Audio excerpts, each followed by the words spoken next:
नमस्कार, मी संतोष सानप. मी आता जालन्यावरून निघालोय, पनवेलला चाललोय. इथून मागं पण माझ्यासोबत अशी 1-2 वेळेस घटना घडली. आजची ताजी घटना आहे बघा, लाईव्ह घटना आहे. हे किडे बघा, हे समृद्धी हवे. 1 तास झाले पोलिसवाल्यांना फोन करतोय. समोरच्या गाडीचे 4 टायर पंक्चर झाले. पोलीसची मदत अजिबात होत नाही या रोडवरती. इथून मागं पण 2 वेळा, आता पण फॅमिली सोबत आहे. हे बघा, पूर्ण रस्ता जाम झाला. हे बघा, पोलीस इथे उभे. अजिबात आता आले पोलीस. हे खेळ दाखव, सगळे दाखव खेळ. पूर्ण खेळांना जवळ उभे. इकडे घे, इकडे.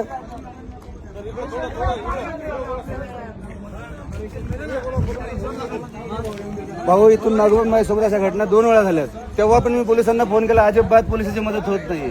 मी आता जालन्यावरून निघाले, मला पनवेलला जायचंय. हा बघा रस्त्यामध्ये हजारो खेळ ठोके, एवढे खेळ ठोकासवर चालले काय? अर्धा रस्ता बंद करून जर चोर खेळ ठोकतात, पोलीस करतात काय? रोडवाले कॉन्ट्रॅक्ट करतोय काय? काय सुविधा आहे रोडला?